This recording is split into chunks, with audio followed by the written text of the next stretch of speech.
ura je 20. Vsem želim na ta 29. torkov večer, 16. aprila 2024, vas vse prav prijazno pozdravljam. Nocojšnja tema: pravno varstvo lokalne skupnosti pred samovoljno oblastjo je taka zadeva, ki je kar, mislim, da dovolj aktualna. Zaradi tega, ker so stvari po moji oceni, ne vem, če se boste strinjali z mano, lahko me kar sežete v besedo, ampak je veliko skritega, dorečenega v zakulisju in se potem ciljano dogaja na določenih ljudeh z nekimi sofisticiranimi metodami, ne. Ali je to kakšno dovoljenje, ki ga človek ne more dobiti, ali je to vožnja z avtomobilom in te naklepno ustavi policist, recimo, ne, v občini, to se dogajajo stvari. Ali pa na upravni enoti ne moreš kakšnega papirja dobiti, dokumenta, ali pa na geodetski upravi, a ne, za kakšno stvar, prošnjo za dogradnjo kakšne stvari. Ali pa to, recimo, kar se je nam tukaj v Ljubljani zgodilo, ko je prišla naša članica in je parkirala pred pisarno, a ne, in so v istem hipu prišli od župana po naročilu, seveda, redarji, in so jo zablokirali, da niti odpeljati ni mogla, čeravno je bila sobota, pa itak je tukaj dovoljeno 15 minut dostava, cesta je bila še v gradnji. Skratka, gre za stvari, kjer se izživlja lokalna oblast preko uradnih oseb, in danes bomo par stvari pogledali. Če se strinjate, seveda. Jaz sem se pripravljal na ta večer in meni je tako naredilo bing in mi je zapiskal mail. In točno na to temo je prišel, glejte, bom zdajle priključil, bomo to podelili, eno zanimivo stvar. Kar se pravnega varstva tiče lokalne skupnosti pred samovoljno oblastjo, in sicer ne v Ljubljani, pač pa znotraj Evropske unije, a veste, ker mi imamo pogodbo, a ne, članice, države članice kot pogodbo, seveda, in pa tudi lokalne oblasti imajo seveda tudi svoje odloke, in pa države ustavo, kjer se morajo stvari držati. In tukaj sem dobil public, javno. Danes bomo govorili predvsem o javnem. In tukaj, glejte, sem dobil 19:07 v Belgiji, v Bruslju, so politični stranki prepovedali svobodno zbiranje. Policija. In za tem je stal župan. Veste, jaz vam skozi govorim, da v lokalni samoupravi je župan tata mata in on ima vse pod nadzorom. On je tisti, ki vodi lokalno skupnost, namesto da bi bilo obratno, da bi lokalna skupnost vodila njega, da bi on delal dobro ljudi, ne pa da svoje interese ščiti. Dajmo to malo pogledati, kaj se je zgodilo. Glejte, tukaj se vidi 19:07, a ne. Policijska država je bilo naslov. Bom zdaj malo prevedel. Policisti v Belgiji, v Bruslju onemogočajo konzervativcem svobodno letno srečanje. Mislim, in o tem je napisal Michael Schellenberger in je takole napisal: to je dobesedno obleganje, šokantno stopnjevanje naraščajočega totalitarizma po zahodnem svetu. Seveda je članek bil opremljen s fotografijami. Današnji dan, se pravi, so pripadniki belgijske policije, vidite, vstopili v ta prostor, na to prizorišče, z namenom, da prekinejo ta dogodek na prvem dnevu nacionalne konzervativne konference, se pravi, kjer so imeli konferenco nacionalni konzervativci, in to naj bi se jih v 2 dneh udeležilo 500 delegatov, 500 ljudi, ljudje božji. Med drugim vključujejo govore, veste, britanske notranje ministrice, nekdanje sicer, Suelle Braverman, in pa madžarskega premierja Viktorja Orbana, pa tudi druge stvari so imeli kot koncert. In Philip Klose je župan, zaradi njegovega pritiska so mogli to seveda prekiniti. To je v nadaljevanju izgledalo tako: komaj se neka totalitarna drama, recimo v Braziliji, začenja umirjati, je v Belgiji v centru, recimo, demokracije, zdaj, če smemo temu sploh še tako reči, izbruhnila nova. Od 17. ure dalje niso dovolili vstopa. Glejte, ob 17. uri v Bruslju se je to zgodilo. Danes ob 5. popoldne, jaz sem pa 7:10 imel že v nabiralniku na to isto temo, kar pomeni, da je zelo aktualno, o čemer govorimo. Marsikdo me skuša prepričati in mi reči, da to pač ni. Jaz pa tukaj vidim ključno. Ko se bo enkrat začelo, se bo začelo v lokalnih skupnostih dogajati, po naročilu države, po naročilu ne vem koga. Skratka, tukaj bo treba nekako se organizirati na lokalnem nivoju. Kot smo že govorili, pametni protesti ali pa kako drugače. Zdaj, tukaj so stvari, kjer so rekli, a ne, tale gospod je dal izjavo: zaprti smo v tej sobi v tako imenovani zahodni liberalni demokraciji, saj to je res popolnoma noro, je dejal za Public neodvisni novinar Matt Godwin. Suella Braverman, nekdanja notranja ministrica Združenega kraljestva, pa je obsodila to miselno policijo v Bruslju, kar se tukaj dogaja, ne?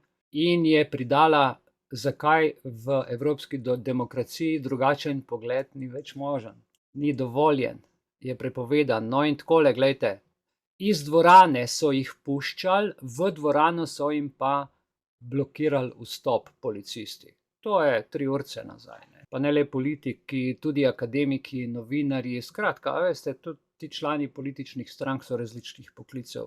To so ugledni ljudje, to so ljudje, ki imajo določeno kulturo in nihče ne more reči, da so to v žargonu Bill Gatesa, ko pravi, da se virus gasi kot požar, da so to neki vnetljivi ljudje. To niso vnetljivi ljudje. Oni izražajo samo svojo pravico, ne? In tukaj so jim zablokirali kompletno vhod. Jaz bi, kar se naše ustave, kar se našega področja tiče, ker je aktualno seveda tudi to pri nas, prej ali slej, recimo 32. člen ustave: vsakdo ima pravico, da se prosto giblje in si izbira prebivališče, da zapusti državo in se vanjo kadarkoli vrne. Ta pravica se sme omejiti z zakonom, vendar samo, če je to potrebno, da bi se zagotovil potek kazenskega postopka. Potem pa gremo na 42. člen. Pravica do zbiranja in združevanja, ne? Zagotovljena je pravica do mirnega zbiranja in do javnih zborovanj. Pika. Vsakdo ima pravico, da se svobodno združuje z drugimi. Pika. Evo, zakonske omejitve, zdaj pa je to, ne, tle, teh pravic so dopustne, če to zahteva varnost države, javna varnost ter varstvo pred širjenjem nalezljivih bolezni. Policijski pripadniki obrambnih sil in policije ne smejo biti člani političnih strank. To je konec 42. člena. Torej, kaj so omejitve? So dopustne, če to zahteva varnost države. Glede na to, da je zdaj vse v levi opciji, se država očitno počuti ogrožena strani skrajnih desnih in si dovoli marsikaj. Marsikaj. Potem pa imamo še tukaj 145. člen, ki je pa seveda naš druga samouprava, samo to pa verjetno ta drugače urejeno. Torej, to je katastrofa, ne? Kaj se to grejo? Ker smo pa v Evropski uniji, veste, je treba pa zadeve pogledati malo širšega konteksta. Zdi se, da dejanja policije neposredno kršijo 12. člen, svobodo zbiranja in združevanja. Ne samo, da recimo pri nas je ustava in zakon, nas mora vezati ta ustava, ki mora biti usklajena tudi z Evropsko pogodbo. Svoboda združevanja in zbiranja, vsakdo ima pravico do mirnega zbiranja in združevanja na vseh ravneh, zlasti na področju političnih, sindikalnih in državljanskih zadev, kar vključuje pravico vsakogar, da skupaj z drugimi zaradi zaščite svojih interesov ustanavlja sindikate in se vanje včlanjuje. Namreč jaz vam zdaj berem Evropsko listino pravic. Druga točka: politične stranke na ravni Unije prispevajo k izražanju politične volje državljanov Unije. Se pravi, tukaj, glejte, je volja povsem povožena. Kar sem vam zdajle pokazal, je tako izrazito, je tako boleče, je tako nonšalantno, je v nebo vpijoča kršitev. In zdaj nekdo, ki ima argument moči, vojsko, policijo in druge inštrumente, ki si lahko privošči take stvari, kako takšnega človeka sankcionirati, ki si uzurpira Javni prostor, pa recimo javno zdravje ali pa javno mnenje. O tem bomo nocoj govorili in prepričan sem, da boste od nocoj naprej na stvari gledali malo drugače, ker imam kar par dobrih stavkov, ki nam bodo prišli prav v razumevanju naprejšnjih dikcij, ki jih bo politika izražala. Glejte, to je listina Evropske unije o temeljnih pravicah. Tukaj sem naredil tole kopijo tega uradnega lista, ki je bil v Evropski uniji uradni list vpisan 30. marca 2010 in do danes nespremenjen, tak stoji kot je. In tukaj v preambuli, v predgovoru pravi: Evropski narodi so pri oblikovanju vse tesnejše zveze odločeni na podlagi skupnih vrednot deliti mirno prihodnost. Zdaj, kako lahko nekdo nekaj govori, drugače pa dela? In če gremo tukaj na 21. člen te listine Evropske unije, veste, kaj noter piše? Prepoved diskriminacije, ker to, kar so naredili, je absolutna diskriminacija. Prepovedana je vsakršna diskriminacija na podlagi spola, rase, barve kože, etničnega in socialnega porekla, genetskih značilnosti, jezika, vere, prepričanja, političnega ali drugega mnenja, pripadnosti narodnostni manjšini, premoženja, rojstva, invalidnosti, starosti ali spolne usmerjenosti. To noter stoji. Glede na to, da sem imel dobo 9 oziroma 7 pa 10 minut in da sem to uspel še uprogramirati noter v predhodnico, bom kar nadaljeval s temi slajdi. In tukaj gledajte nevarnosti preoblikovanja državnih služb v javni interes. Nevarnosti preoblikovanja državnih služb v javni interes. Gremo to malo pogledati. Pod 3 točke bomo samo pogledali. Razumevanje javne službe, nevarnosti preoblikovanja in pa ohranjanje javnega interesa. To se pravi, kaj je sploh javna služba? To je, gledajte, javni servis. A veste, kaj pomeni servis? Če avto pripelješ na servis, je tam firma, ki ti v bistvu po naročilu popravi avto, servisira avto. Ali prideš k zdravniku, prideš na telesni servis in ti servisira telo. Prideš v šolo in ti da izobrazbo, tako naj bi bilo. Tako jaz razumem delovanje lokalne skupnosti in zato ta javni servis, gledajte, javni servis mi plačujemo z davki. Tukaj imamo 3 točke. Pomen javne službe. Javna služba je pravno dokaj nedorečen pojem, ki se nanaša na dejavnosti, ki jih izvaja državni organi ali organizacije v korist družbe in njenih članov. Javna služba ne more delovati sebi v korist, ampak samo v korist družbe in vseh članov. To pomeni, da smo mi javnost. Točka 2. Značilnosti javne službe. Vključuje značilnosti, univerzalnost, dostopnost, enakost, kontinuiteto in nepridobitnost. Zelo lepo, ne? To je pravljica za lahko noč, ki vam jo sedaj prebiram, pa vendar marsikdo od nas tega osebnega zavedanja ni imel, ker so nas tako programirali že. Torej, danes mi je Tanja poslala en čudovit video posnetek, sem ga poslušal, tudi ne pol ure, več nisem imel časa, ampak glih do tam sem prišel, ko je človek govoril o programiranju. O programiranju. In je navedel en tak vsakdanji primer, je rekel: a veste, kaj je program? Program je to, da vam že v šoli rečejo, da je treba 3-krat na dan jesti, da je treba jesti zjutraj, opoldne in zvečer. Zato, da boste zdravi, zato, da bo telo funkcioniralo, zato, da bo to, drug, tret. V bistvu pa sploh ne gre za to. Gre za to, da so rekli 3-krat na dan jesti, zato, da se je potrošnja povečala. In v ozadju je biznis. Zdaj, ko začnemo razmišljati pomen programov, je vsak program, ki ga dobimo, v bistvu v ozadju je posel, je ena skrita plast, ki je dejansko ne vidimo. In skušajmo nocoj razkriti take plasti, kot so to tile 3 obroki. 3. točka. Pravni okvir javne službe. Zakonodaja določa obveznosti in odgovornosti, ki jih imajo javne službe do družbe in posameznikov. Ja, lepo, zakonodaja določa obveznosti. Kdo pa postavlja zakonodajo po novem? Zdaj so se v zadnjih 4 letih, pa tudi že prej, seveda spremenilo tako, da grejo zakoni po nekem hitrem postopku, brez javnega konsenza, brez dogovora, in država piše sama zakone in država oblikuje javno mnenje, vključno z mediji. To je zelo zanimivo, Javna služba in javni interes. Kaj je povezano z javnim interesom? Javna služba je tesno povezana z javnim interesom, saj je namenjena zagotavljanju koristi in blaginje družbe kot celote. To bi moralo tako biti. Zakonodajni vidik. Zakonodaja določa, da morajo javne službe delovati v javnem interesu in upoštevati potrebe družbe. Nam pa kaj dajejo? Pogoje. O pogojih se bomo nocoj še tudi pogovarjali. In tukaj zdaj nadzor javnega interesa. Ustrezen nadzor nad delovanjem javnih služb je ključen za zagotavljanje, da se ohranja seveda javni interes. No, upravljanje javnih služb. A imamo kakšen vpliv na to upravljanje javnih služb? Pravzaprav smo nastali dva svetova. Javne službe in pa civilni sektor. In javne službe, če si v javni službi, si takoj v neki drugi sferi, v nekem drugem svetu, v drugem kozmosu, kot če hodiš v službo, ne vem, k enemu zasebniku, ali pa če sam delaš, pa se preživljaš. Ok, to si lahko napravite en print screen, kot da včasih jaz, ko to berem, si mislim, čudovito se vse bere, kot Sveto pismo, molitve, dobre želje, priješ pa v prakso, je pa vse drugače. Pravne zahteve in javni interes, zagotavljanje javnega interesa. Ja, pravne zahteve določajo, da morajo javne službe delovati v skladu z javnim interesom in upoštevati potrebe družbe.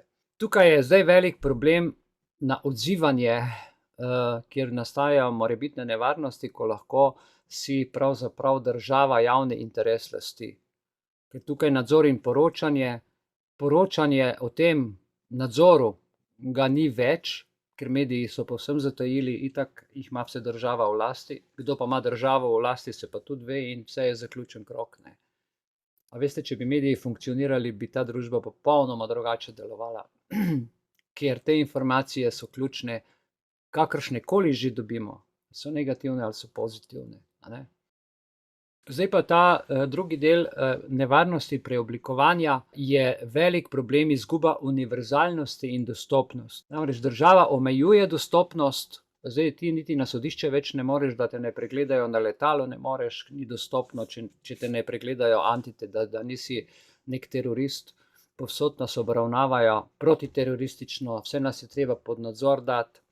In vidite, preoblikovanje privede do omejitve dostopnosti določenih storitev za družbo, kar ni v skladu z načeli javne službe. Če gre za javno službo in če gre za javni interes, teh preprek, teh pogojev ne bi smelo biti. Ampak 11. september je svoje naredil in po svetu se pač ta protiteroristična akcija izvaja na različne načine. In izguba seveda univerzalnosti. Vse gre na osebni nivo, vsak pregled, vse. In to vpliva na enakost in pravičnost. Izguba univerzalnosti. Pridobitna naravnanost države je tukaj ključna nad vsem tem, kar bi pravzaprav moralo biti. Povsod je pritisk za dobiček in pa omejitev javnega interesa. Pridobitna naravnanost lahko omeji delovanje v javnem interesu in vodi v neustrezno izpolnjevanje družbenih potreb. Kaj se dogaja v zdravstvu? Kaj se dogaja v šolstvu, kaj se dogaja na političnem področju, kupčkanje, prekupčkovanje.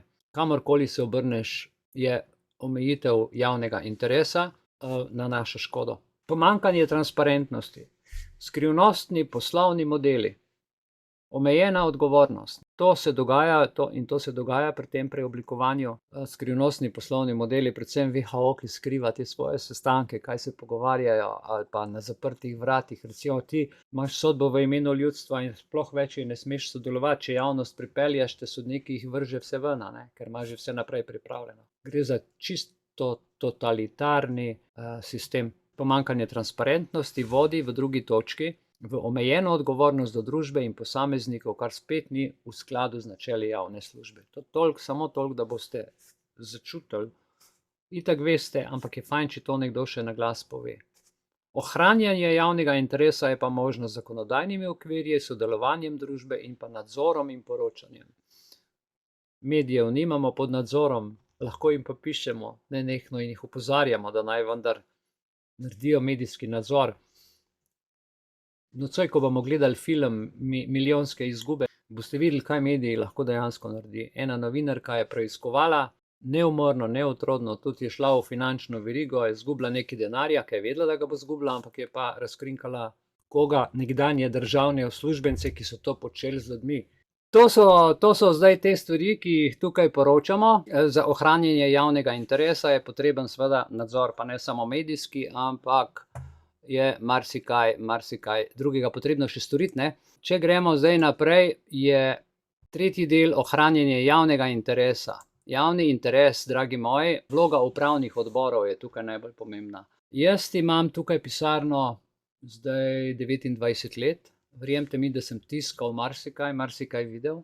Med drugim tudi za neko podjetje, ki je učilo upravnike podjetij, se pravi upravne odbore, za katere je imelo seminarje in kaj jih je vse učilo. Pač jaz sem tiskal, ampak sem včasih tudi kaj prelistal pa prebral, medtem ko se je tiskalo, in marsikaj sem videl, ampak moram vam reči, da takrat nisem povezoval tega znanja s tem, kar se je zgodilo po letu 2020. Potem sem šel pa malo nazaj gledati te fajle in sem videl, kako perfektno skrito so te stvari počeli v upravnih odborih podjetij, društvih, upravnih odborih političnih strank in tako naprej, upravnih odborih javnih servisov, RTV servisov, recimo. V vseh upravnih odborih. To je šlo kar po tekočem traku. Upravni odbori bi morali zagotavljati javni interes, ohranjati usmerjenost javnih služb, žal se je pa to vse obrnilo. Transparentnosti, odgovornosti ne moremo govoriti, sodelovanje z zakonodajalcem, pa tudi ne zaradi tega, ker si sami pišejo zakone. Zakonodajna podpora, če bi bilo vse prav, bi morali vsi upoštevati zakonodajne smernice, vlogo države, sodelovanje, seveda kompletne civilne družbe. Vloga družbe, nas kot aktivnih, bom zdaj rekel najprej državljanov, v Sloveniji je aktivno sodelovanje, transparentnost in nadzor, ki ga pač od nas zahtevajo, vse kontrole, vse moraš pokazati, se moraš identificirati, ne vem, kaj vse moraš narediti, še toliko, da gat ne slečeš nekje, a ne. Transparentnost in nadzor, lih obratno bi morali biti. Zasebno morajo pustiti na miru, javno se mora razgrniti, ampak vsa slika je zdaj inverzna, zato živimo v tej matrici. In pa sodelovanje z upravnimi odbori. Treba je, če poznate upravne odbore, v glavnem so to skrite stvari, določene stvari, ki sem jih jaz zdaj videl v zadnjih letih, veste, so me zelo presenetile, koliko je stvari skritih v naši družbi. In pa ohranjanje načel javne službe, dostopnost, odgovornost in pa sodelovanje. To naj bi bilo pomenu, in kar se tega tiče, sem jaz s to kratko predstavitvijo, zaključil čisto tako za en tak, rekel, uvod. Ima kdo na to kakšno pripombo oziroma kakšno idejo, kakšno izkušnjo iz prakse na te iztočnice? Glejte, pravno varstvo je ključno, to je moje osebno mnenje. Pravno varstvo je pa en velik problem postal, in analize pravnega varstva za lokalne skupnosti v obrambi pred samovoljno oblastjo bomo nocoj naredili en konkreten premislek o nevarnosti preoblikovanja državnih služb v javni interes. Zapomnite si to besedno zvezo. Državne službe so se preoblikovale v javni interes in ta neopazni prehod od demokracije prihaja v totalitarizem, ne. V demokratičnih družbah so državne službe namenjene zagotavljanju storitev in varnosti državljanov. Če govorimo o tisti demokraciji, ne kot tisto, naša demokracija je napadena, zdaj moramo demokracijo obraniti, pa moramo vse vas lepo utiškati, ne da bo naša demokracija, our democracy rečejo. Pomembno je, veste, prepoznati nevarnost take dikcije, ki jih prinaša preoblikovanje družb, političnih strank in celotne družbe v avtoritativno vladanje. To pelje nikamor drugam, kakor sem že v soboto povedal, v nacizem in fašizem. In nocoj, na ta 29. torkov večer, bomo skušali malo skozi to iti in raziskovati nevarnosti, ki nam jih preko ukrepov in pogojevanja v družbi dajejo. Kako naj ohranimo demokracijo, ki je sicer neka farsa, ampak kako naj recimo ohranimo tole našo ustavno ureditev države, če jo je demokracija požrla in je niti ne priznava. Skozi delovanje državnih inštitucij. Ker pravno pogojevanje je velik problem. V lokalni skupnosti je to nevarno početje lokalne oblasti. Kar smo videli na začetku, je katastrofa. Ali pa kar se recimo tukaj dogaja in se še dogaja in marsikje tudi ne. Veste, pravno pogojevanje z javnimi razpisi, kakršenkoli, lahko je javni razpis, ne vem, za cesto, lahko je javni razpis za knjižnico, lahko je javni razpis za ne vem kaj. In vsi, ki so v državni upravi, verjemite mi, zagovarjajo pogojevanje, da je to učinkovit inštrument za regulacijo in oblikovanje lokalnih politik. Pa to ni res, ker to prinese neželene posledice in izzove moralna, etična in na koncu tudi pravna vprašanja. Če mene vprašate, jaz imam te izkušnje, osebno imam te izkušnje. In z javnimi razpisi, in s pogojevanji, in z ne vem čem. In eden iz argumentov pri pravnem pogojevanju, če boš to, če ne boš tega, boš unt in tako naprej, pri tovrstni praksi se omejuje posameznika na vseh področjih. In to vodi v zlorabo moči lokalnih oblastnikov. Kdo pa so lokalni oblastniki? Bomo potem kasneje še videli. Vse, kar je v javni upravi, v državni službi. Gre za pridobitev dovoljenja, recimo najemnih prostorov, subvencij, drugih ugodnosti. Se lahko zgodi, da se podjetja ali posamezniki znajdemo v položaju, kjer smo prisiljeni izpolnjevati nelogične, neprimerne zahteve. Ali pa se celo moraš izpostaviti korupciji in klientelizmu. Če poznam onga, pa on mi bo pomagal zdaj tam prek neke zveze to urediti, ali pa če sem bolj finančno posebej, bom pa neko plavo kuverto nesel. Ali pa vsaj čokolado pa kofeja, onemu uradniku. Ja, tako je, kaj me gledate? Ja, tako je, Pravno pogojevanje v lokalni skupnosti, veste, se zelo hitro razve. Če še niste opazili, se državni uslužbenci v lokalne skupnosti, predvsem v mestih, to velja, vozijo iz drugih krajev, iz enega mesta v drugo mesto, zato da nimajo stika z lokalnim prebivalstvom. Tako da policisti, v glavnem tu govorijo na tej ulici, pri meni v glavnem štajersko, koroško ali pa dolenjski, ljubljansko pa bolj v Mariboru govorijo. To so zanimive stvari. In če so, v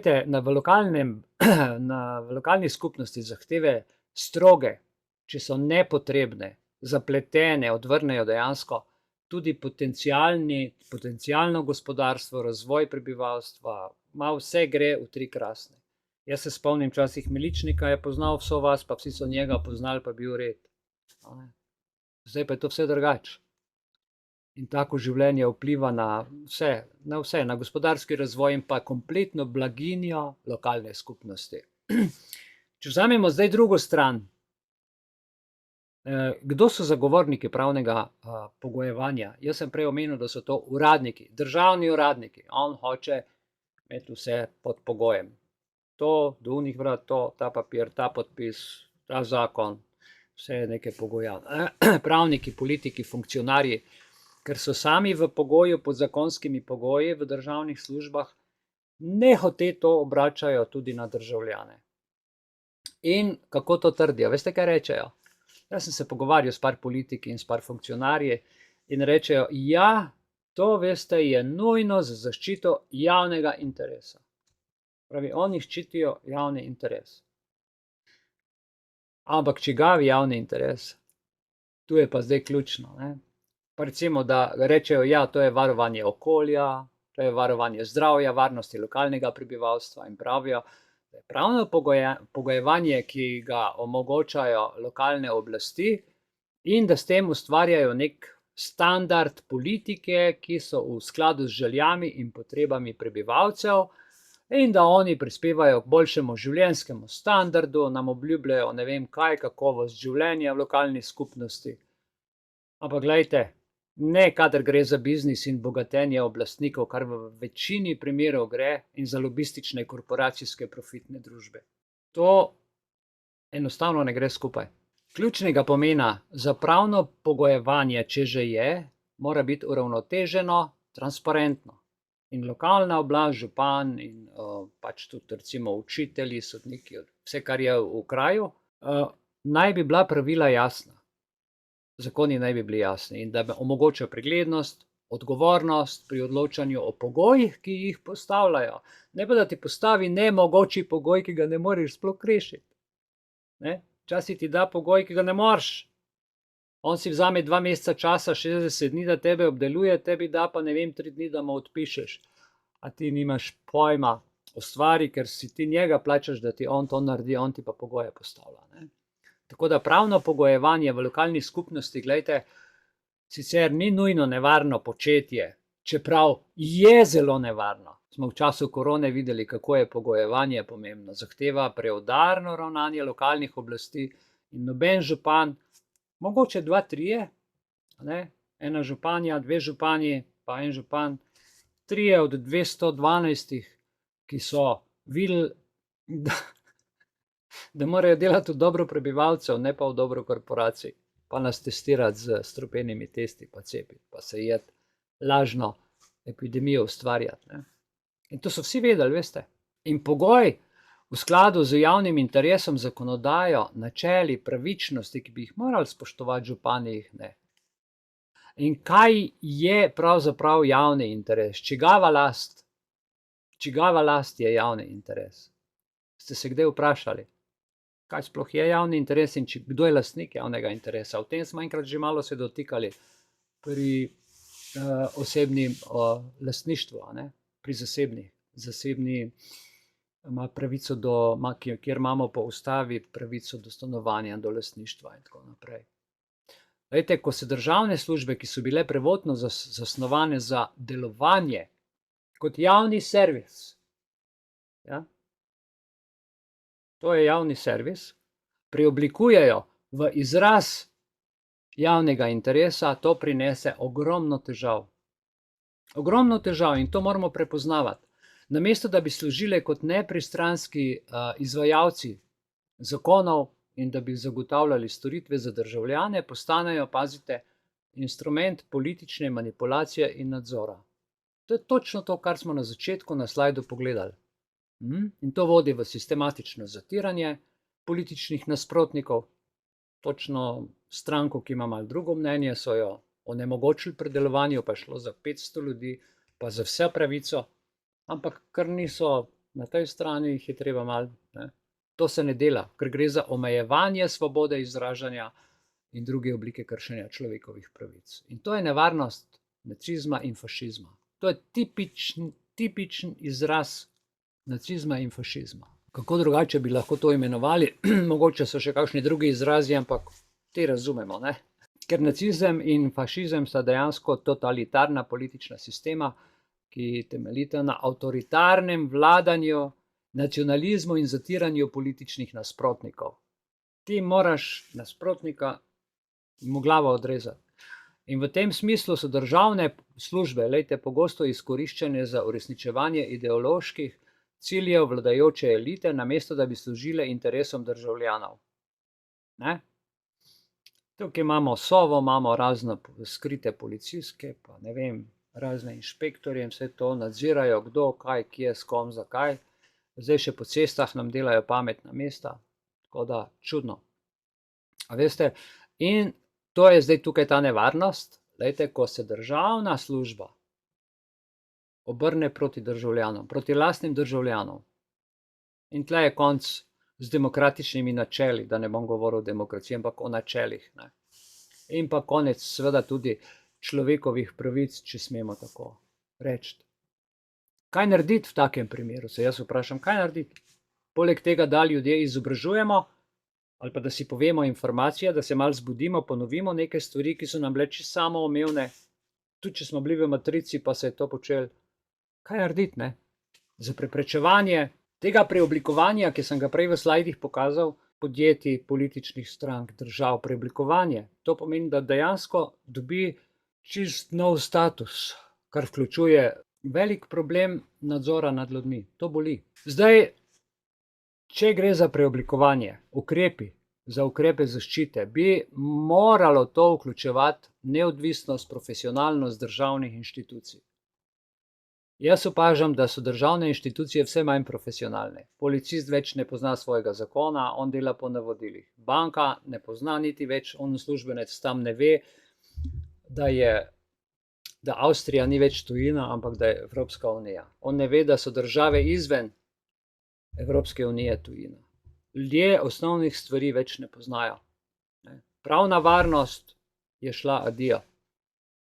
Na policiji, na tožilstvih, na sodiščih. Demokratični nadzor nad delovanjem je totalno pogorel. Ko pogledate na, ne vem, televizijo, če kdo pogleda na 3. program, kjer včasih predvajajo te parlamentarne zadeve, kako sprejemajo zdaj po novem zakonu, noter sedi predsednik ali pa predsednica, pa 5 ali 6 parlamentarcev, ki si preberejo to evropsko uredbo, rečejo, ja, mi smo pa to sprejeli v naši poslanski skupini. Od ostalih ljudi, ki bi mogli tam sedeti, o tem debatirati, dati kakšno pripombo, ni duha, ni sluha. Kje so, kaj počnejo v tem času, ko bi mogli tam sedeti, na javni razpravi, za katero so plačani in jih plačujemo, ne vem. Preprosto nimam odgovora. Potem drugo vprašanje je ta kultura, ki so nam jo spremenili v glavi, demokratične odgovornosti in transparentnosti, predvsem v javnem sektorju, bi nam vsem omogočala, da spremljamo in ocenjujemo delovanje državnih inštitucij. Naprimer, jaz to zelo spremljam, čutim, vidim. Nimam neposrednega stika, imam pa veliko posrednega stika po ljudeh, ki mi povejo, zaupajo, pišejo. Ko vidim dokumente, včasih preberem, ne morem verjeti. Resnično ne morem včasih dojeti, kaj ti ljudje tam pišejo. Neverjetne stvari.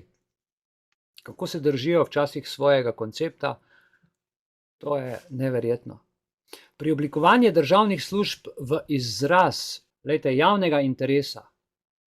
Neka državna služba sama sebi reče, da je v javnem interesu, ali pa Ministrstvo za kulturo, neko društvo, ima svoje prijatelje, pa reče, naredite društvo in mi vam bomo dali javni interes. To se pravi, oni sami sebi podeljujejo javni interes in to predstavlja dejansko najresnejšo grožnjo demokratičnim načelom in človekovim pravicam. Jaz dolgo časa nisem razumel, seveda zdaj, ko imamo par let društvo, se malo na te stvari malo bolj spoznam, kaj je sploh javni interes. Pa ne more ministrstvo nekemu društvu dati javnega interesa. Ja? Zato, ker so se že tisti, ki so društvo naredili, zbrali, so izkazali interes skupnosti in seveda tudi, če to društvo gre in narašča, pomeni, da je to javni interes, ne javni interes, kar bo Ministrstvo za gospodarstvo pa Ministrstvo za kulturo ali pa ne vem, kdorkoli izraža, ampak javni interes prihaja iz potreb od spodaj navzgor. In zdaj se je to obrnilo. Zato je nujno, da se sprejmejo ukrepi za zaščito neodvisnosti, profesionalnosti in demokratične odgovornosti državnih inštitucij ter za ohranjanje demokratičnega pluralizma. To je taka beseda pluralizem, različnosti. Edino tako se lahko ubranimo. Zdaj, razlika med javnim servisom in javnim interesom je pa kje? V glasu državljanov. Glas ljudstva, glas državljanov.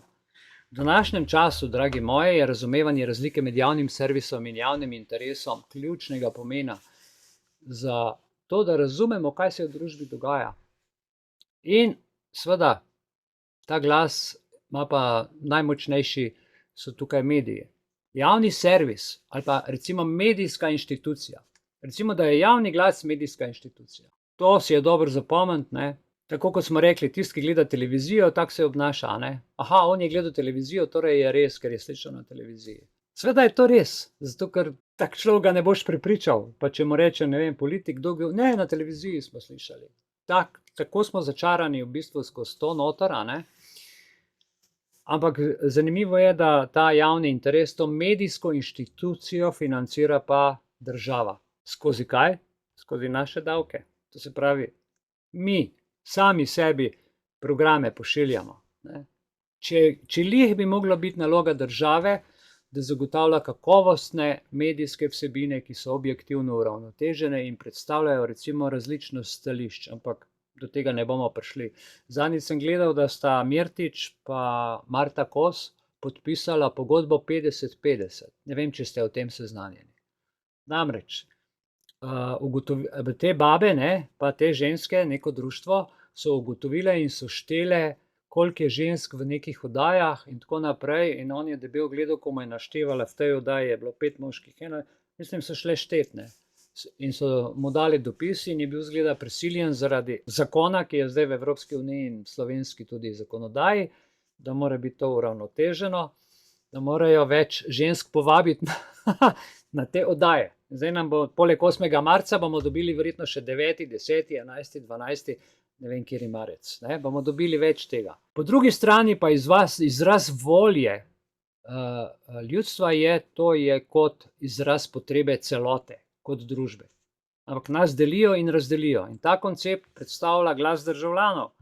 In če je glas državljanov, dragi moji, razdeljen, kje so vrednote, kje so cilji, vse gre na parcialno. Nas so čist razdelili, divide et impera. Javni interes, če ni enotna entiteta, se lahko razlikuje na kontekst, kulturo, politično okolje, na razne dejavnike. To je velik problem. V medijskem kontekstu predstavlja v bistvu željo po kakovostnih in relevantnih informacijah, dostopnost do medijskih vsebin, ki je nimamo vsi. Zakaj ne? Zato, ker nam oni predvajajo tisto, kar sami želijo in kar politika hoče. Dostopnost pomeni, da jaz vem, kaj se v mojem kraju dogaja, ne. Zdaj, ti lokalni radiji, pa lokalne televizije, pa vse to so zdaj, ne, zelo težko dobijo frekvenčno dovoljenje in tako naprej. Seveda, različne perspektive in predstavljanje različnih interesov v družbi je za totalitarizem nesprejemljivo. Okej. To je nekako razprava razlik med javnim servisom in javnim interesom. Po moji oceni, če se strinjate z menoj, seveda, je ključnega pomena za ohranjanje nekih vrednot demokracije, pa če smemo reči, za ohranjanje in ustvarjanje medijske krajine, ki je odprta na potrebe družbe. Jaz nikoli ne bi bil tukaj pred kamero pa pred mikrofonom, pred vami, če bi to bilo pravilno urejeno. Ker pa ni in ker boli, je treba to bolečino izraziti na en tak način, da se pove, kaj je v družbi narobe, kaj ni prav, ampak seveda potem pridejo tudi sankcije, zato ker ko ti poveš, kaj te žuli, kaj ni prav, mu ni prav, a ne, ker misli, da dela prav. Nujno je, da se vlagajo, glejte, prizadevanja ali naša ali drugih društev ali pa posameznikov, ki se trudijo, na vseh možnih koncih, pa mi tega tudi ne vidimo, da pride do javnega interesa in ta javni interes dejansko predstavlja glas državljanov na najboljši možni način. In to je to. Vloga javnega servisa bi mogel biti glas ljudstva. In vloga države kot javni servis. Naj vam povem, da država kot nosilka politične oblasti izvaja številne funkcije, ki so za delovanje družbe zagotovljene, za varnost, za uveljavljanje zakonov, upravljanje javnih storitev, druge storitve. Javni servis pomeni, da deluje v imenu državljanov in za našo korist. To je ključna naloga javnega servisa, da se interesi državljanov spoštujejo in uresničujejo na način, ki je pošten, objektiven, v skladu z demokratičnimi načeli. Se kaj če pa drugega reči? Lahko bi samo ta stavek povedal in je tukaj not zajeto vse, o čemer sem do zdaj govoril, že koliko 45 minut.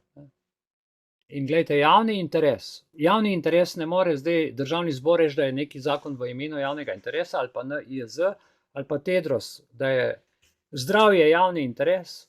Ni res. Zdravje je moj osebni interes. Ja. Če pa je že javni interes, pa se pa dajmo skupaj zmeniti. Ne pa, da nam javni interes vsiljuje nek tretji preko drugega, da pol pride do mene prvega. Ker javni interes ni statičen koncept. Predstavlja voljo in potrebe družbe kot celote in ta celota izraža še enkrat glas ljudstva. Javni servis pa mi plačujemo na podlagi glasa ljudstva. In tukaj je ključno, da javni interes da se oblikuje skozi participativne procese, ki omogočajo državljanom nam, vsem prebivalcem, najprej na lokalni skupnosti, če pa več lokalnih skupnosti, pokrajinska skupnost in tako naprej, ali pa združenje občin, kakorkoli že, da se oblikujejo politike, ki odražajo te naše skupne interese, ne pa interese globalistov. Jaz bi vam nekaj povedal. Država deluje kot javni servis, ki v bistvu izvaja funkcije v imenu in za ime državljanov. Javni interes predstavlja glas ljudstva in določa smer političnih odločitev. To bi bil nekak zaključek, in če se to ne upošteva, pridemo od demokracije k totalitarizmu. Še par rešitev mogoče vam povem, kdo so uslužbenci v javnem interesu, ker marsikdaj ni jasno, kdo je pooblaščena uradna oseba, kdo je uradna oseba, kdo je funkcionar, kdo dela v javnem interesu, kdo ne. In recimo, če gremo kar iz Ustave Republike Slovenije, za javni interes, če gremo lepo po vrsti, najprej so varstvo človekovega dostojanstva, se pravi, prvi člen: Slovenija je pravna in socialna država. Se pravi, gre za vladavino prava, za načelo delitve oblasti. V koroni ni bilo načela delitve oblasti, zato je bilo vse zmešano. Policist ni vedel, kaj mora delati, redar ni vedel, kaj njegova so pooblastila, nihče ni vedel, zdravnik ni imel pojma, kaj mora delati v času korone, ventilatorja, ali kaj mora delati, ali mora cepiti, ali mora ne vem kaj, nekje biti, ne vem kaj.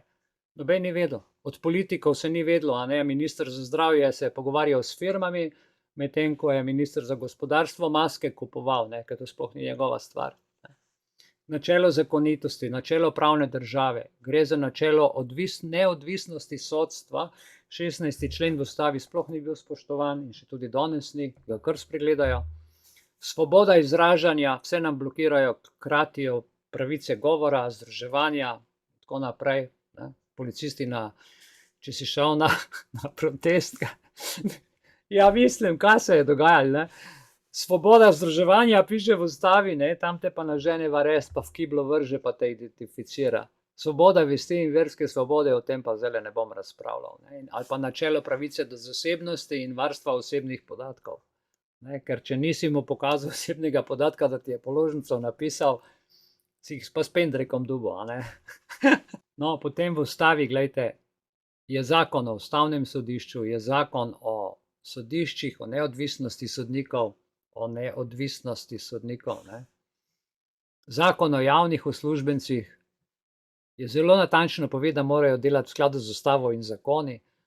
In pa seveda je zakon o medijih, o svobodi izražanja in raznolikosti medijev.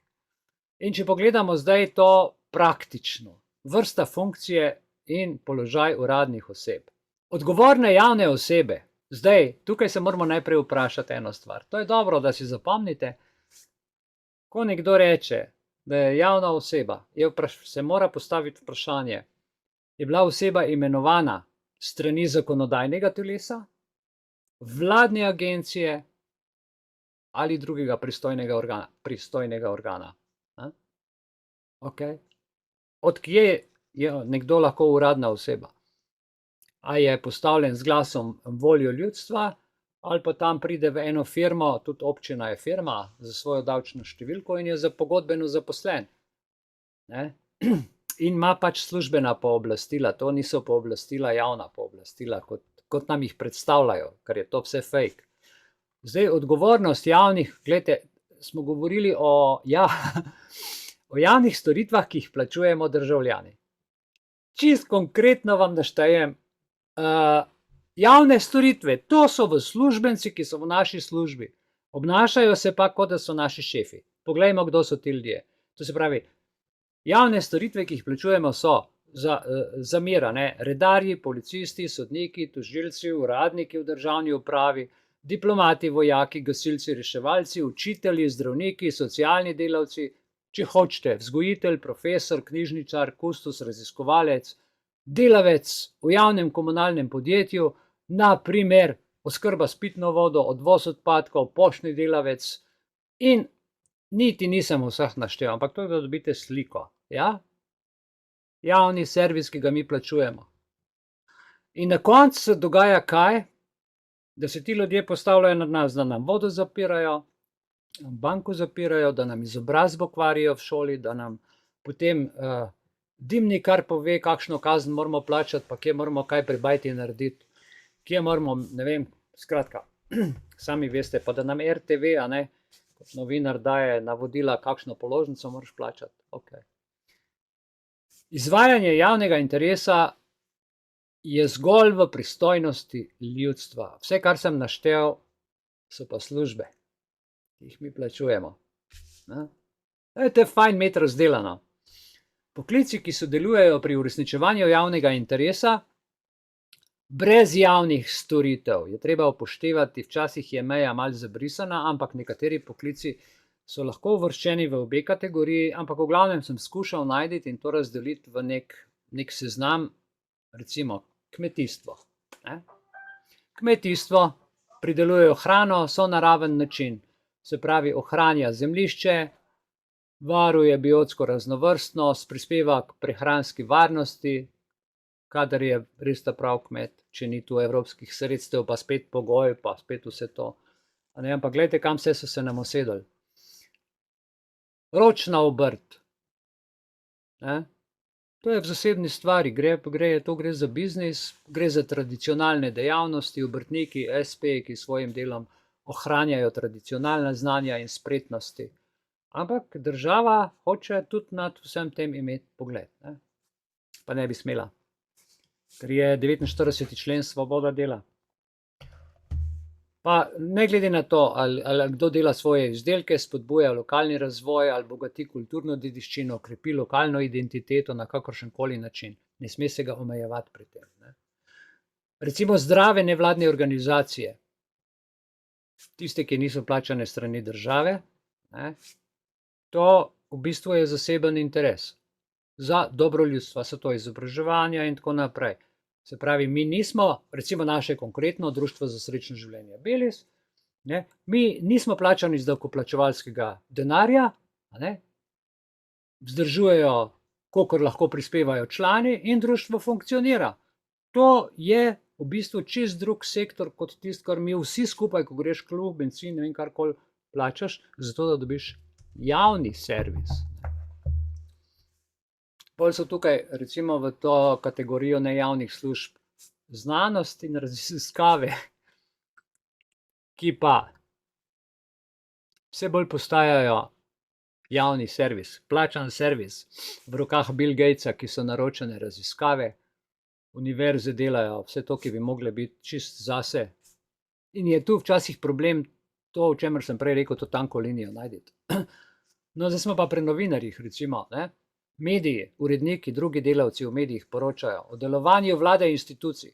Ne, oni o tem ne poročajo, ker se to skriva, poročajo pa seveda o vsakem modrčku, pa o barvi spodnjih hlač, pa kdo se je ločil, pa kdo je kjer kakšen gol zabil, kruha in iger ljudem. To je katastrofa. Delovanje vlade in inštitucij ne poročajo, o pomembnih družbenih dogodkih več ne poročajo, o težavah v družbi več ne poročajo. Koliko je bilo cepljenih, kdo je umrl, kakšne so težave, to je postala tabu tema. Če ravno njihovo delo vključuje informiranje javnosti, zakaj? Za krepitev demokracije in nadzor nad vlado. Tega ni več. Gremo v umetnost in kulturo, človek, ki se izraža, to je tudi zaseben interes, slikam to, kar čutim in vidim. In sliko prodam, nisem plačan strani države. Govorili smo tudi o podjetnikih in o prostovoljstvu in tako naprej. To je le nekaj primerov, ki sodelujejo pri uresničevanju javnega interesa v Sloveniji. Pomembno je poudariti, da vsi ti poklici, kljub temu, da ne zagotavljajo javnih storitev v ožjem smislu, ampak v svojim delom, pa vsak od nas pomembno prispeva k boljši družbi za vse. Hvala lepa in odpiram debato. Evo, to je to, dragi moji člani. Dober večer. Dober večer. Nenad. Nenad, pozdravljen. Evo, prvo sem se spomnil tistega prej o Marti Kos, 50-50. Ja. Gremo na to, 50-50. Včasih je bila družina na prvem mestu. Oče je šel delat, mama je skrbila za otroke, za kuhno in tako naprej. In potem so vrli politiki in vrli biznismeni ugotovili, da če mi ženski damo pravo, da se zaposli in da dela enakopravno kot moški, bomo imeli dvojni davek. Ampak kaj se še dogaja? Potem pa bomo otroke vzgajali tako, kot si mi želimo, ne kot si želijo starši. Ker je mama v službi, ne? Tako je, mama je v službi, ata je v službi, stara mama pa stara ata nimata časa in je to. Ja. In pol pa pridemo do tega, da se danes Marta oglasi in da reče, mora biti 50-50, ne. Ja, ona je sistemski delavec, vse to se ve. To vemo, ja, to je res.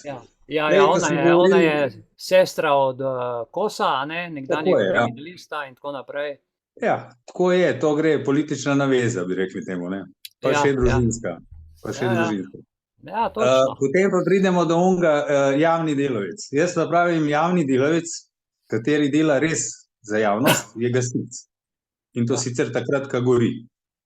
Na njega se lahko zanesemo. Nažalost, na zdravnike ne več, ker peljejo tam, ker peljejo. Policaji delajo tako, kot jim pač naročijo. Tok pa tok mora biti kazni in tako naprej, ne.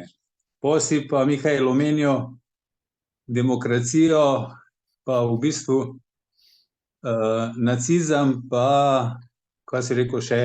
Fašizem, nacizem, ja. Tako je, 45 let nazaj Fidel Castro je rekel, nove generacije se bojo borile proti nacizmu. In ta nacizem se bo imenoval demokracija. Zdaj smo tukaj. Zdaj smo tukaj, nažalost, pa bi se mogli boriti za dobro ljudstva, za dobro vseh posameznikov, ampak nam očitno ni dano, ker nas je premalo, bi rekel, no. Premalo nas je, ker se zavedamo vsega tega, ne. Sedeti pa gledati, kaj drugi mislijo, kaj drugi delajo, pa nič ukrepati, pripelje do tega, do kaj nas je pripeljalo, ne.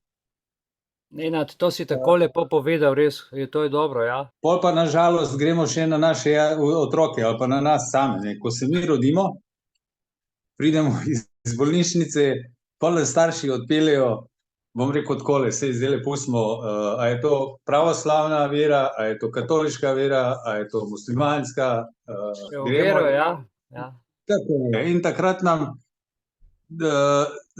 zaprejo naše čakre, od srednjega očesa do srčne čakre. Potem nas vzgajajo tako, da nas pošljejo v šolo, jaz pa temu rečem, ni to šola, ampak to je dresura, ker se začne s 1. razredom ali pa še z vrtcem. In dresirajo otroke, nažalost se opravičujem, mogoče se grdo sliši, ker jih primerjam, ne vem, ampak šola bi mogla biti šola življenja, da te naučijo, kako boš živel naprej, da preživiš vse to, kar prihaja. Učijo te pa ne. Učijo te vse ta drugo, samo ne tisto, kar boš rabil v življenju. Na koncu se borimo za diplomo, borimo se, kakšen povprečje bomo imeli na fakulteti ali pa v osnovni šoli ali pa ne vem kaj, končamo pa brez službe. To jaz vedno se spomnim, na tržnici se srečata dva prijatelja in on reče, Franci, kako si, nisem te dolgo videl, se spomniš, si bil najboljši študent v našem, na faksu, pa on pravi, ja, pa ti tudi ne, kaj pa zdaj počneš, pravi, študiral sem pravo, ampak ne morem dobiti službe, ker moram prodajati paprike, pa tisto, da se znajdem, da preživim svojo družino, ne. Ne dajo ti delo, ne dajo ti možnost, da prosperiraš v nečemu, kaj si se učil. A da ne govorim o ubogih mladini, ker bo hotela graditi hišo ali pa stanovanja. Spodbujajo gradnjo, spodbujajo vse, ampak ko prideš na občino in hočeš dobiti gradbeno dovoljenje, ti na koncu rečejo, da ti manjka mirovni sporazum med Palestino pa Izraelom, pa vidimo, kje smo, ne. Ja, lej, no, prav, ja, nemogoče stvari, ja. Res je, namesto da ti povejo, pojdimo, veseli smo, da ti damo, te oviramo, ne, to ne boš mogel. Deli, ustvarjaj, ne.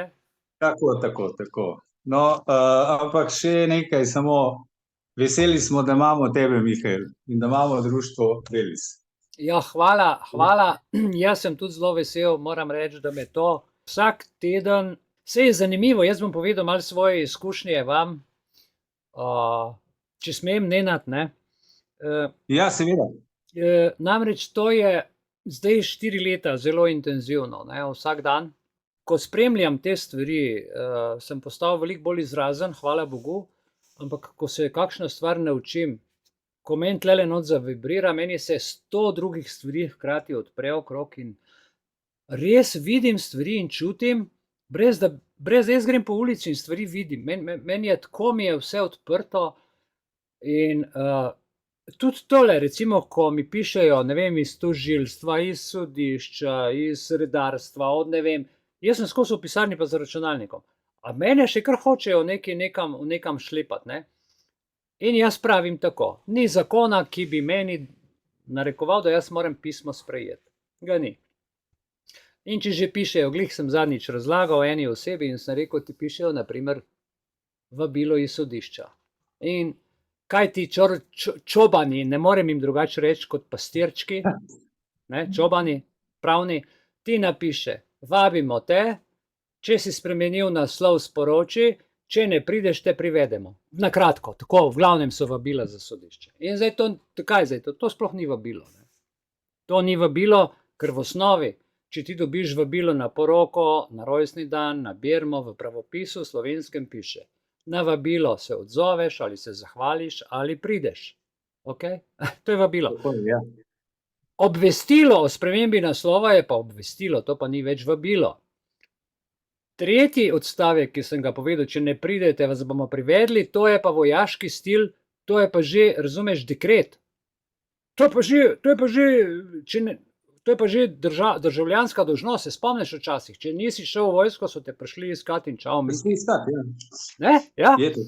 In zdaj ti dobiš, zdaj glej, v tem, na enem listu dobiš 3 stvari, ki so si totalno nasprotne. In ti ne veš, ali si dobil vabilo, ali si dobil obvestilo, ali si dobil grožnjo. Ok? In jaz seveda napišem, da naj mi pojasnijo ta dokument, ker če je odločba, če je sklep, če je odločitev in uradna oseba mora zmeraj odločati o eni zadevi.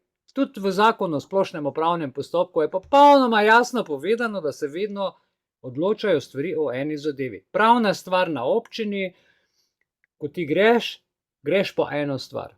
Ali greš po osebno, ali greš po potni list, ali greš, ne vem, nekaj urejevati, skratka, eno zadevo rešiš po eno. Ne moreš ti 3 zadev naenkrat. In to ti papki ti takole zmešajo in zato ljudje sploh ne vejo več, kako naj se obnašajo, ker je vse pomešano. To se je nekdo spomnil, ker to funkcionira psihološko, ljudje tega ne razumejo in ker je zadnji stavek grožnja, seveda nimajo nobenih problemov pa težav, sodstvo, razen z nekaterimi, ki to razumemo, z ljudmi nimajo nobenih težav, ljudje ubogajo in grejo, če treba kleče, veš, kot Camino, 700 kilometrov gre lepo peš, zato da pride v Slovenijo pa reče, jaz sem pa bil v Camino, pa sem pešal, zdaj sem pa čist, zdaj sem pa božji. Neumnost nad neumnostmi, zraven je pa 3 teniske uničil, ne vem koliko parov čevljev, Okay. Mihajl, ampak je zelo lepa izkušnja. 3-krat sem ga prehodil. Nič ne rečem. Ja, super. Zelo lepa izkušnja. 3-krat sem ga prehodil. Čestitam, si rado to, ne? Ja. Ampak še nekaj drugega. Tisti, ki si na začetku povedal, kaj pošlje sodišče, ne? Ja.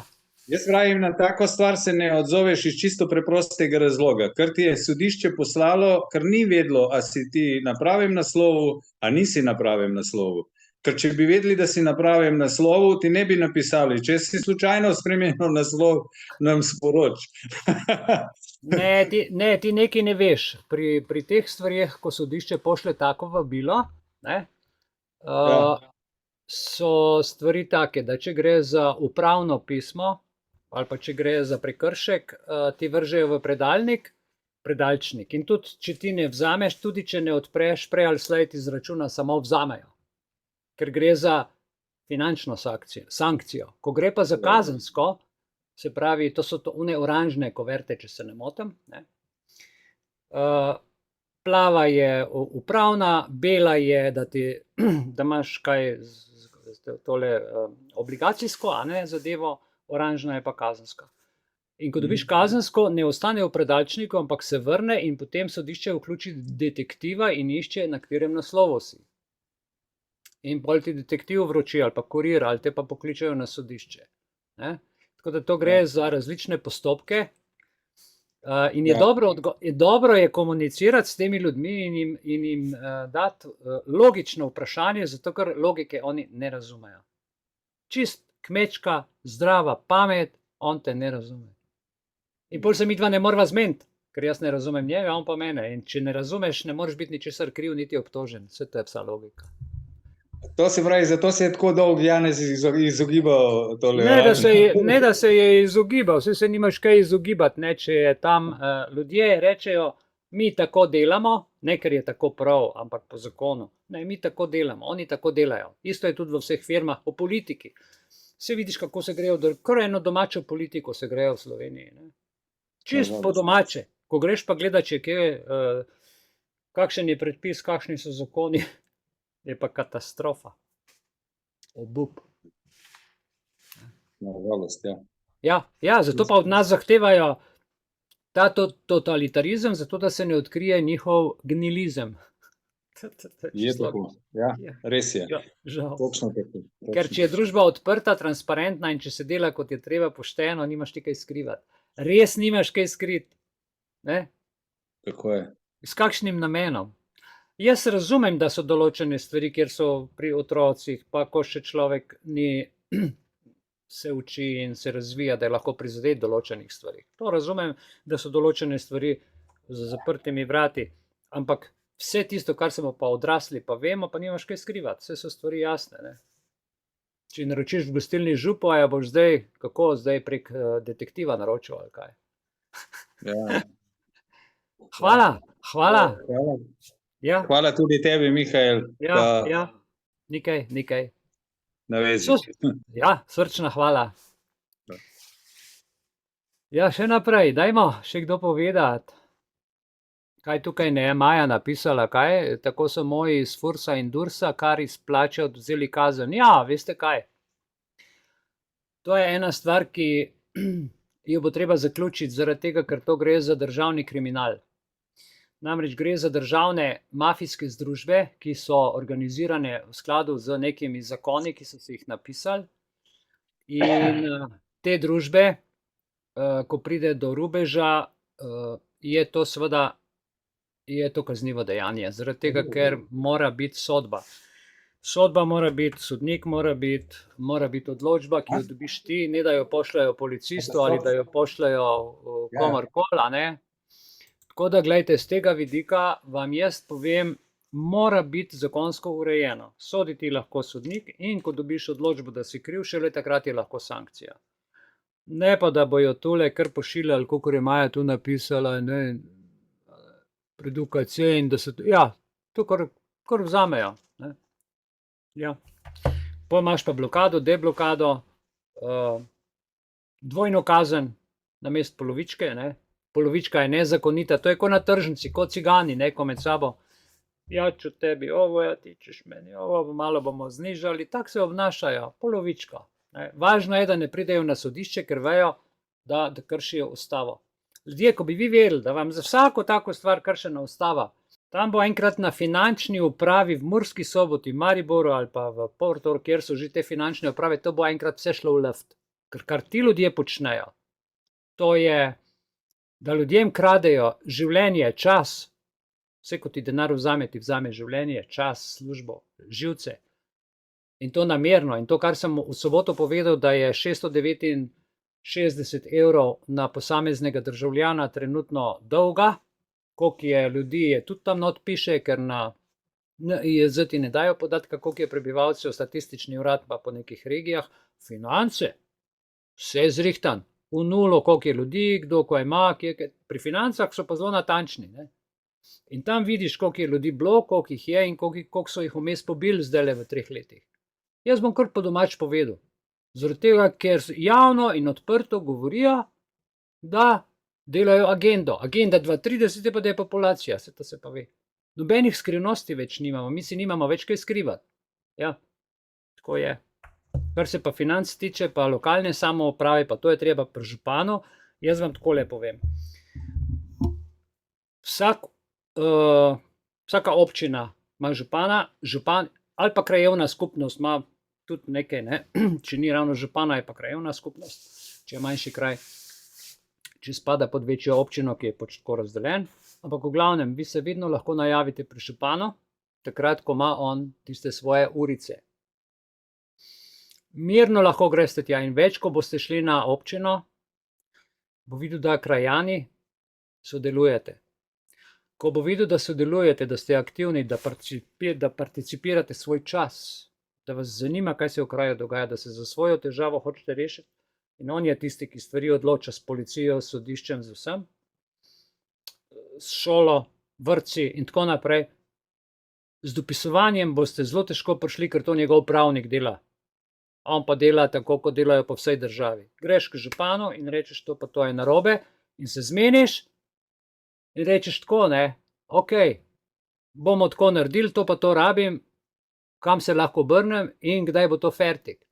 On je edini, a veste, on je šerif v kraju. On ima vse čez.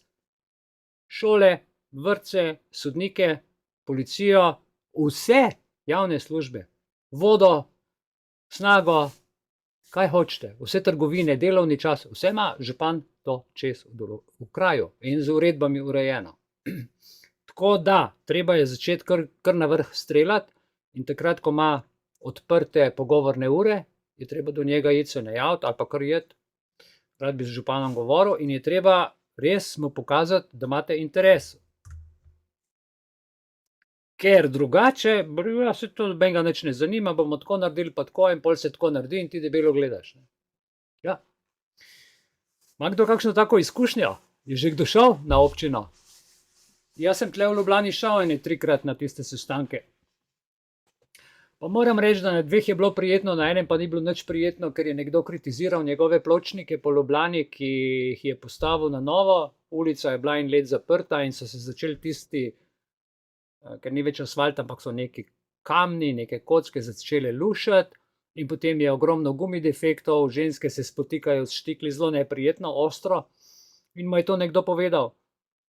Ja, to je bil ogenj v strehi. Je rekel, kaj se pa razburjate? Zdaj smo vam samo dejstva povedali, da ste najcenejši kamen dal, ki ni za nas dober, je bilo prej boljš, ker je bil asfalt, ste ga vse zaflikali, tega kamna pa ne morete zaflikati, morate pa cesto zaprti, pa vse tam na nov narediti. Dajte, če plačamo, dajte kamen, tako da bo v redu, da bo nekaj časa držal. Ja. Tako je treba, ne? In potem, seveda, ko človek dela naprej, vidim, da se zdaj to več ne dogaja in zdaj je v redu so ceste. Ampak, gledajte, smo bili zraven, smo šli in smo se potegnili za stvar, ne? Treba je reči, povedati svojo misel, tako kot se mi zdaj tukaj pogovarjamo, pa jaz povem. Tako je treba povedati otroku, učitelju v šoli, je treba povedati svojemu šefu v službi, mu kar povedati. Kar reči, to ni v redu. Kaj skrivate, kako je s tem, kakšne so plače, zakaj. Pogovarjati se, ne pa biti kar, ja, še 2 minuti, pa grem domov. Okay. Ne vem, no, jaz ne vem.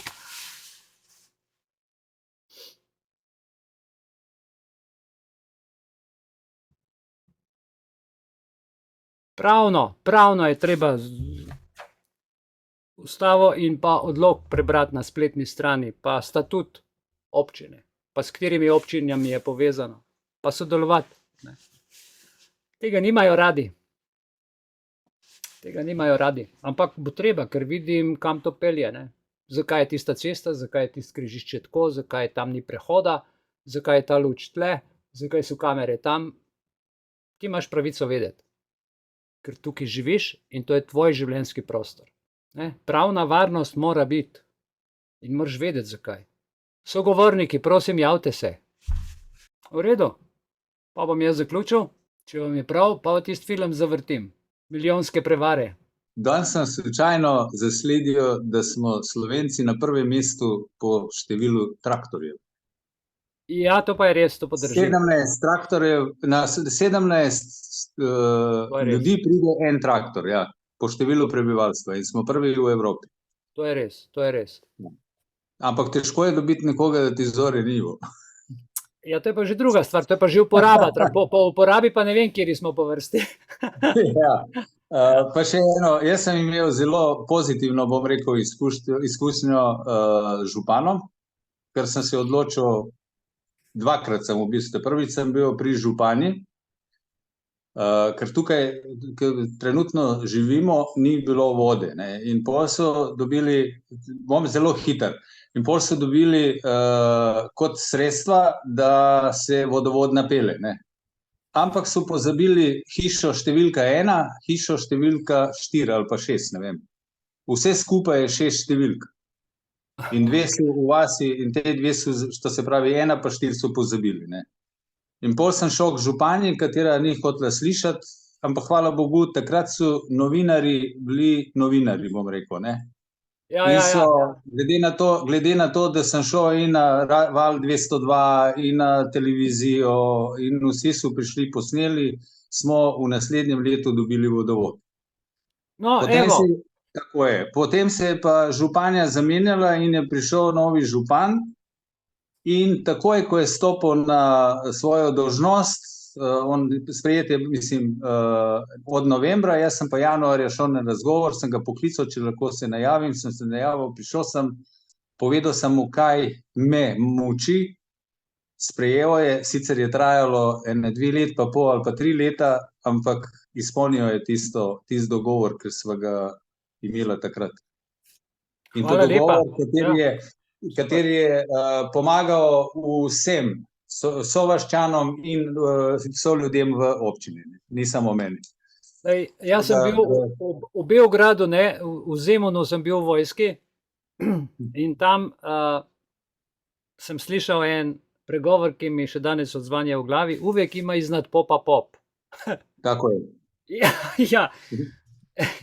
Se pravi, zmeri nekdo nad nekom. In če imaš ti problem na eni stopni, tako sem jaz tudi moje pravne stvari reševal, da vam še ta stavek povem. Ko sem bil v največji težavi in sam in edini, 27 let, zato sem se vse to naučil. Jaz nikoli se nisem bockal samo z enim človekom, ampak če z enim ni šlo, pa mi je odgovoril negativno, sem potem pisal na 3 različne naslove, ki so pa nad njim. In pol je en naslov pisal ta pravmu, pa drug ta pravmu, tako da je že on ta prav od mene, dobil pa še od 2 in ni mogel tega skriti in je mogel onga dol poklicati, kva se ti greš. Mi znam se dobil z tega ministrstva, pa z tega, pa tale nam je pisal, kva se pa ti greš, ne? Delaš sramoto. In tako je treba zadeve urediti, ne? Če župan ne uredi, se gre pa potem pač v mestni svet in se gre k mestnim svetnikom in se jih kontaktira, kaj je zdaj to, ali pa se gre na par naslovov in se naredi pač civilni zbor pred občino in se reče, kaj je zdaj to, 3, 4, 5 ljudi, čakaj, to je pa že druga zgodba. To je pa že druga zgodba, ne? Ker ni samo lokalni referendum, ampak je tudi lokalna iniciativa, pa lokalno združevanje in izražanje mnenj. Vse to so opcije in možnosti. 5 ljudi pred občino, čakaj. Kaj pa ti ljudje tle delajo od spod? Že 2 sta problem. Enega že, ampak že 2 sta pa problem, 3 je pa sploh.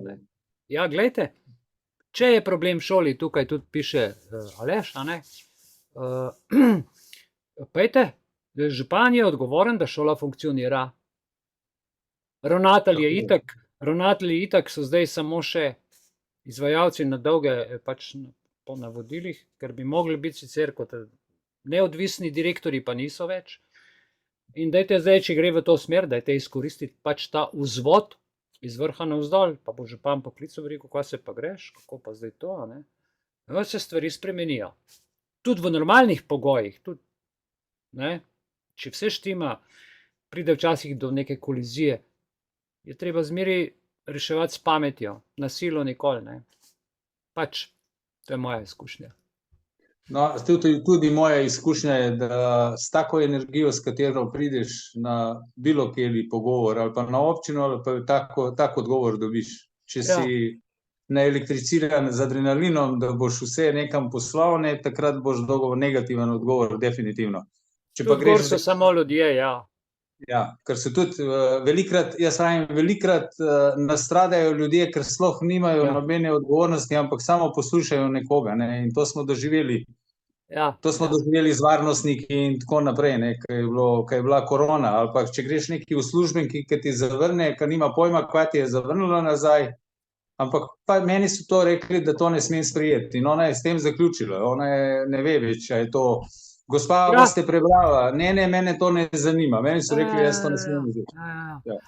No, lejte, jaz bi vam samo tole povedal, da pravna varnost v lokalni skupnosti, o čemer je nocojšnja glavna ta tema, ne, pred samovoljno oblastjo. Samovoljna oblast ni samo na občini, ampak je samovoljna oblast vsega, kar se tiče lokalnega kraja. In če je ravnatelj ima neko samovoljo ali pa izraža to samovoljo na pobudo nekoga drugega, ne, kar seveda ni prav, je treba iti do najvišjega organa. V tem primeru je to župan ali pa je treba pač na sodišču tudi včasih stvari urediti. In meni se zdi, da te stvari, če sem komu dal idejo v zvezi s tem, ker na to pozabljamo in rešujemo pač samo individualne probleme, skušajte zadevo razširiti, celotna družba smo vpeti, ne, tako kot Nenad si ti lepo rekel, če prideš na Elektren, gor so tudi ljudje, pridejo gora, veš, on je tam noter tok in tok let in vsakega človeka vidi, ali prideš oštar, ali prideš prijazen, te že vidi na kilometer, ne, pač to je profesionalna deformacija. Jaz sem tudi videl v cerkvi grešnika, ko je šel posred cerkve, takrat, ko sem bil še tam, ne. Pa tle, ko noč stopi, vem, a pride k meni na obisk ali pride storitev narediti, ko stopi človek v pisarno. Tudi to vem, ne. Redko se zmotim, ampak v glavnem, ne. Ja. A ne, Boris? Hvala lepa. Hvala tudi vam, ja vsem. Ja, Boris, boš ti še kakšno svojo misel povedal glede na dogajanje okrog pri tebi? Je kakšna opcija za ugodne rešitve, podnebne razmere, klimatsko stanje, traktorje in druge lastnosti?